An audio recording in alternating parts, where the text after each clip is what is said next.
Slow down, recession versus depression, ये तीनों word आपने कहीं ना कहीं सितंबर 2024 के बाद ज़रूर सुने होंगे। और कम से कम स्लो डाउन के बारे में तो आपने ज़रूर से ज़रूर सुना होगा, क्योंकि सारे एनालिस्ट कह रहे हैं कि इंडियन इकोनॉमी में स्लो डाउन आ गया है। हमारे कंट्री में स्लो डाउन चल रहा है क्योंकि डिमांड जनरेट नहीं हो पा रही है और अर्निंग नहीं हो पा रही है। इंडियन गवर्नमेंट भी लगातार कोशिश कर रही है, कभी रेट कट्स कर कर, कभी इनकम टैक्स स्लैब में छूट देकर, या फिर और भी तरह की कई कोशिशें जिनसे डिमांड जनरेट हो सके, लेकिन अभी तक डिमांड जनरेट नहीं हुई है। ज़्यादातर एनालिस्ट कह रहे हैं कि जून 2025 के बाद हमारा स्लो डाउन खत्म हो जाएगा और वापस से हमारी जीडीपी ट्रैक पर लौटने लगेगी। वीडियो बहुत इंपॉर्टेंट होने वाला है, प्लीज़ इसे कंटिन्यूसली देखिएगा, पूरा देखिएगा, नॉलेज मिलेगी आपको। स्लो डाउन क्या होता है, डिप्रेशन क्या होता है, रिसेशन क्या होता है, जानेंगे सब कुछ और भी बहुत कुछ मेक इन्वेस्टमेंट इजी के मेरे यूट्यूब चैनल पर, जहां पर आपकी इन्वेस्टमेंट की जर्नी को इजी किया जाता है। नमस्कार दोस्तों, मैं पुष्पेंद्र आपका बहुत बहुत स्वागत करता हूं।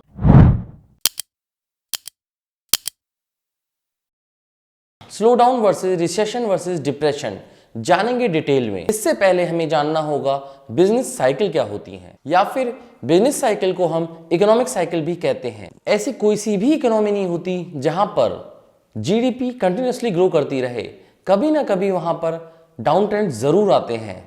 और कोई भी रीज़न हो सकता है, या तो वॉर हो सकता है, या तो कोई नेचुरल क्लाइमेटी हो सकती है, या फिर कुछ भी ऐसा जिससे कि इकोनॉमी डाउन ट्रेंड में चली जाती है। जब भी इकोनॉमी पीक पर होती है और उसके बाद डिमांड नहीं आती है, या फिर कुछ इस तरह की अप्रिय घटनाएं हो जाती हैं, तो ग्रोथ रुक सी जाती है और उसके बाद स्टार्ट होता है स्लो डाउन, रिसेशन, डिप्रेशन। चलिए समझते हैं इन तीनों के बारे में डिटेल से। सबसे पहले बात करेंगे हम रिसेशन के बारे में। रिसेशन का क्या मतलब होता है? रिसेशन वो फेस है जहां पर इकोनॉमी में आपको डाउन ट्रेंड देखने को मिलता है, और ऐसा कोई भी थंब रूल नहीं है जिससे हम डिप्रेशन के बारे में पता कर सकें, या फिर ऐसा कोई भी थंब रूल नहीं है जिससे हम स्लो डाउन के बारे में पता कर सकें। लेकिन रूल ऑफ थंब कहता है, अगर हमारी जीडीपी या फिर किसी भी कंट्री की जीडीपी लगातार 2 बार कॉन्जिक्यूटिवली नेगेटिव में चली जाए तो उसे हम रिसेशन कहते हैं। American NBER, national bureau of economic research, जो कि अमेरिका की एक सोसाइटी है, उनके अनुसार उनका कहना है कि रिसेशन एक ऐसी चीज होती है जिसमें आउटपुट नहीं आते हैं, इनपुट नहीं होता है, व्यापार नहीं होता है, रोजगार नहीं होता है। यूजुअली इसे 6 महीने से 1 साल के बीच अगर ऐसा कंटिन्यूसली होता है तो इसे हम रिसेशन कहते हैं। अभी आपने सुना होगा कि 2 क्वार्टर तक, जो कि इंडिया में 3 मंथ्स के होते हैं, रेगुलरली अगर नेगेटिव 2 बार चली जाए तो हम इसे रिसेशन कहते हैं। जबकि NBER कहता है कि लगातार 6 महीने से 1 साल तक। तो मैंने पहले ही कहा था आपको कि इसकी कोई फिक्स डेफिनेशन नहीं है और ना कोई थंब रूल है। सभी को याद होगा 2007 में पूरे वर्ल्ड को रिसेशन का सामना करना पड़ा था, जो कंटिन्यूसली 2 से 3 साल तक चला था, और उसके बाद जीडीपी में रिकवरी फेज आया था और जीडीपी वापस से ट्रैक पर लौटकर ग्रो करने लगी। अब हम बात करेंगे डिप्रेशन के बारे में। डिप्रेशन क्या होता है? डिप्रेशन को हम कैसे माने कि डिप्रेशन चल रहा है? यदि रिसेशन कई सालों तक चल रहा होता है तो हम इसे डिप्रेशन कहते हैं। डिप्रेशन एक तरह से आप समझ लीजिए कि प्रोलॉन्ग पीरियड मींस रिसेशन अगर सालों साल चलता है, मींस कि रिसेशन का बड़ा भाई। रिसेशन को आप एक छोटा मान लीजिए और डिप्रेशन एक उसका बड़ा ही रूप होता है। अगर इकोनॉमी में सिग्निफिकेंटली डाउन ट्रेंड देखने को मिल जाता है और इनकम नहीं होती है, अनएम्प्लॉयमेंट भर भर के होता है, तो इसे हम डिप्रेशन कहते हैं। थंब रूल ये कहता है कि 10% से ज्यादा नेगेटिव जीडीपी हो लगातार 3 साल तक, तो इसे हम डिप्रेशन कहते हैं। डिप्रेशन की अगर हम बात करें तो द ग्रेट डिप्रेशन 1929 के बारे में ऐसा शायद ही कोई इन्वेस्टर होगा जो नहीं जानता, क्योंकि 1929 में जो डिप्रेशन आया था वो सेंचुरीज का सबसे बड़ा डिप्रेशन था, जो कि वर्ल्ड वॉर की वजह से था, और जर्मनी ने इसमें सबसे ज्यादा हाथ निभाया था, क्योंकि जर्मनी ने इतने सारे नोट प्रिंट कर दिए थे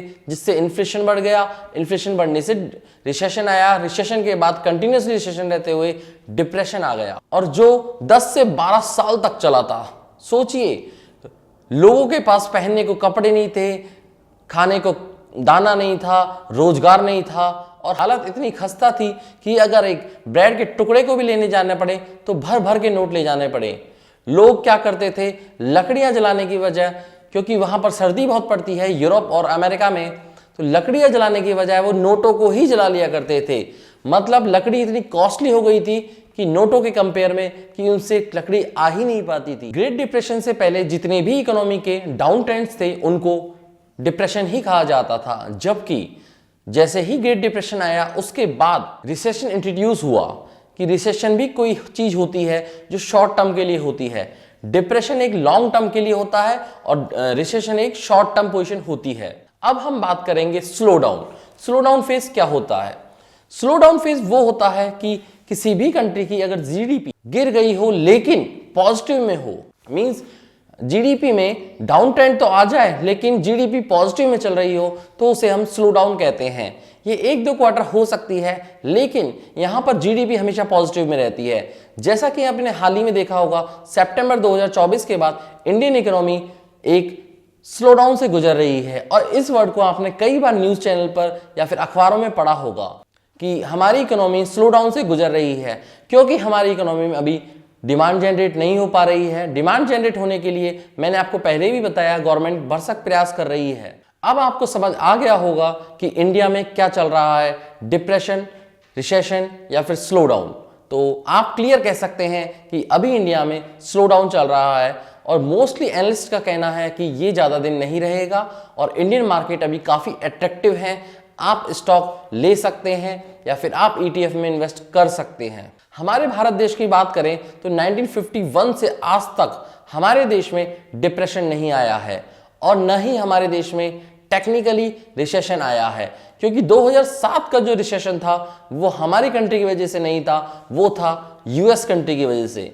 लेमन ब्रदर क्राइसिस के बारे में तो आपने सुना ही होगा, उसकी वजह से वर्ल्ड इकोनॉमी जरूर उस वक्त रिसेशन में चली गई थी लेकिन हमारी इंडियन कंट्री में स्लो डाउन आया था। न तो हमारी जीडीपी नेगेटिव में गई थी और न ही हमारी जीडीपी कोई बहुत ज्यादा गिरी थी। बस हमारी जीडीपी में एक स्लो डाउन देखने को मिला था जिससे हम जल्दी उबर गए और उसे उबरने में हमें 18 महीने लगे। और सबसे बड़ी बात कि 1929 के बाद किसी भी इकोनॉमी में डिप्रेशन नहीं आया है। वो डिप्रेशन काफी भयावह था, उस डिप्रेशन ने काफी लोगों की जानें ली। आशा करता हूं मैं आपको रिसेशन, डिप्रेशन, स्लो डाउन के बारे में कॉन्सेप्ट एकदम क्लियर हो गया होगा। अगर आपसे कोई भी अब पूछता है तो आप डिटेल से उसको समझा सकते हैं, रिसेशन क्या होता है, डिप्रेशन क्या होता है, स्लो डाउन क्या होता है। अगर आपको हमारे वीडियो पसंद आ रहे हैं, आपको लग रहा है कि हम आपकी इन्वेस्टमेंट की जर्नी में कुछ वैल्यू ऐड कर रहे हैं, तो प्लीज़ मेरे वीडियो को लाइक कीजिए, शेयर कीजिए और अगर आपकी कोई भी क्वेरी है तो कमेंट बॉक्स में कमेंट करना ना भूलें। और लगातार आपको ऐसे वीडियो चाहिए तो प्लीज़ मेरे चैनल को सब्सक्राइब कर लीजिएगा, जिससे नोटिफिकेशन आपको प्रॉपर मिलता रहेगा और एक नई इन्फॉर्मेशन के साथ हम मिलते रहेंगे। Signing off, this is Pushpin. Happy investing. जय हिंद।